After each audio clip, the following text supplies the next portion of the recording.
Hey, yeah! Welcome back to Dates to Confused Fantasy Football League. League commissioner Dennis Graves taking time out of his lunch to give you a fantasy intro. It's supposed to be a more detailed video, but football literally drops today, and I'm a little behind on a lot of things already. So, minimum effort going into this in terms of editing. Just please bear with me. I'm trying to get this out before the game tonight. But fantasy football is back, fellas. It is alive and well starting tonight with the Dallas Cowboys taking on the Philadelphia Eagles. Without further ado, man, our draft has concluded. Therefore, we have ESPN rankings. I'm going to name the top six as follows. That's what we've done for years now. The top six is Ray number one, me number two, Vinny number three, Josh number four, Greg number five, Brian number six. It seems surprising when I look at those. I definitely made ratings myself already, so I didn't compare it to these. I don't know how different they are. We'll see after this. But yes, those are the top six.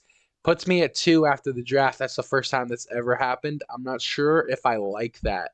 Getting liked by ESPN. I don't know if that's the best method. I'll actually check what last year's top six was going into week one to compare. But yeah, look at the fellas already making some moves. We got Devin picking up Brandon Ayuk and saying he's available to trade. Like Devin dropping Kyle Williams after talking him up. Like, what are we doing? Yes, the league's back. The league is back. First thing I want to go over is the edge count from last year. We had concluded with me getting 58.33% of the edges correct, as opposed to my guest who got 57.14. Just another way to show you guys that I know more ball. I just know ball. What is this actually? Why is that only A15? What the hell? All right, see, we're already a little off. We're already a little off. But yes, as you can see, I went crazy, 58.33. And my best guests were Finn and Brian, both went 3-0. My worst guest was Devin, who made two appearances, got 2-4 in his edge counts. Just another way to show y'all I'm better than y'all. Now, guys, we are going into year 11, so I did do a 10-year review of our league. The first five, obviously, we have Mark being dominant. The last five is not quite the same story. So, as you guys know, I think in our 10 years, we have five champions: Mark, Austin, me, Brian, Finney. Yeah. Oh, five champions. I thought I meant to say that. I don't know if I did, though. I have a feeling I said 10 champions. But, anyways, five champions in 10 years. Not bad, but this is what I found very interesting. So, one of our champions the last 5 years is ranked 11th with one playoff appearance, zero playoff wins. And even in when he won two titles, he was below 500. So Austin overall being 10th in win percentage, but having two championships is kind of insane, right? Um, but there's two real debates I wanted to tackle here. So you could look at Mark and think he's been the best, right? He might have some good regular seasons here. But man, actually, this man Mark is kind of a fraud since his three championships. The last 7 years, I've looked this up. He could look it up as well. He is the last 7 years he is 0 for 3 in a playoff record. He has not won a playoff game since his title game in 2017. That is appalling. So when I went to the best player debate, I can't put Mark there. We've changed so much. It's like, okay, giving it to Bill Russell as the greatest of all time, but we're in a new day and age. We're not even scoring the same different formats, different players, different era. Can't be compared. So you know that we done with the '90s movement. I'm done with Mark. Mark won when it was black and white on the TV, bro. So Mark, I'm not putting in my best player debate, even though he has these wins. I think other people just have better stats. Now the best player debate in the last 10 years is gonna go between me or Brian. Um, I'm gonna definitively give it to Brian. I'll make my case first. I have 7 playoff appearances in 10 years. I have the most playoff wins. I'm a 2-time champ and the most points for in the league's history currently right now. Those are pretty good points. But why I think it's Brian is because he has the 2 greatest seasons, single seasons in our league's history. He has 3 of the top 4 highest scoring weeks. Uh, 2 of them were made in like back-to-back weeks last year.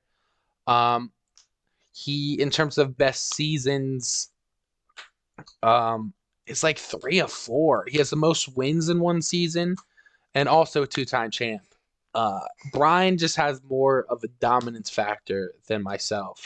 And even when you look at the last 5 years, man, he compared to me, like I've been relatively the same, 53.83 and the 52.17.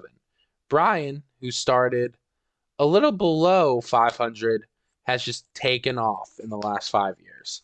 He has 1 playoff loss these last 5 years, including 4 playoff wins and 2 championships. Brian is just going fucking hard. And I'm going to have to give him my crown for the best player in our league uh, in the first decade up to this point.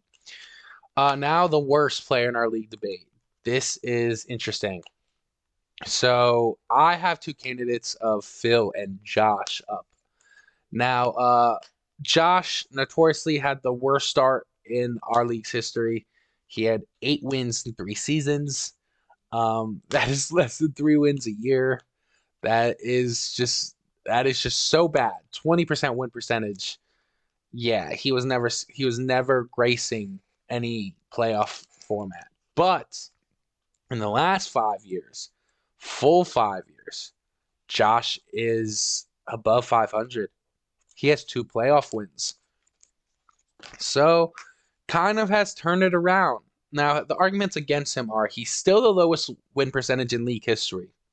He's still yet to conquer the like travesty that was his first 3 years. He still needs to catch up. But uh he also has 2 of the top 5 biggest losing streaks. He has a 10-game losing streak and a 7-game losing streak. That's really bad. Yeah, and yeah, no one can compete with those 3 seasons. But now Phil comes into the equation. Phil has made a championship game. So many question as if, oh wait, has he made a championship game? Yeah, he has. And lost against Mark. So you wonder how he's in the debate for worst. Well, he did have the 0-14 season, worst season in a league history. No one has done it since him. He has the least playoff wins, including Josh. He has 1 playoff win in the 10 years. Josh, in his last 5 years, has 2 wins. So that's interesting. And overall, in league history, no one has more losses than Phil at 75. There's only 3 people in the 70 loss range, but Josh is catching up with, I think, a 2 season disadvantage. So, still a higher win percentage than Josh, I think by 5%, a little less than 5. And it's a debate that you could give to Josh, but if you take in recency bias, like Phil, 9th in the first 5 years, is 12th now. Josh, 12th in the first 5 years when it was only 3. And when he's participated a full 5, he's 7th with 2 playoff wins. It's just interesting. I would give my debate to the worst player in our decade to Phil, but I'll let the rest of the league debate on that. Now,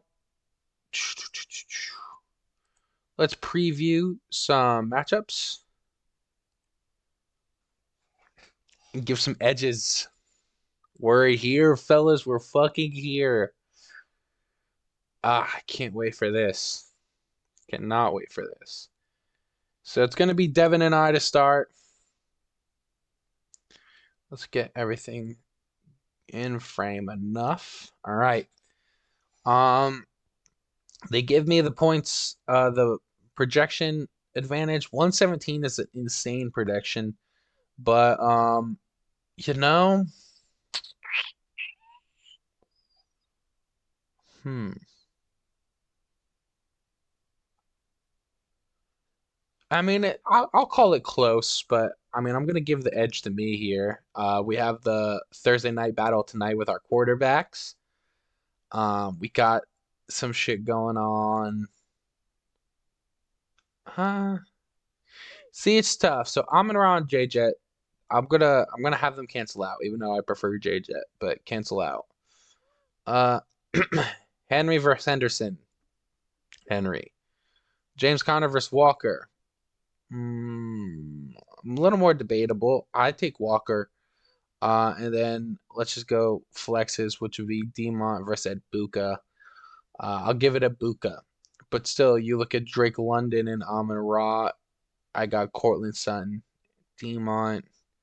I mean, I'm gonna give him the wide receivers, like overall, just because uh JJ is Amon Ra can cancel out. Drake London and Cortland Sutton is a tier gap. Give it to Devin. And then Demont Buka, I think Ibuka has a little bit more of an edge. But I mean, I like my defense more this week. I like my quarterback more this week. I like my running backs more this week. Yeah, I'm going to give the edge to me here. We'll see how that pays off.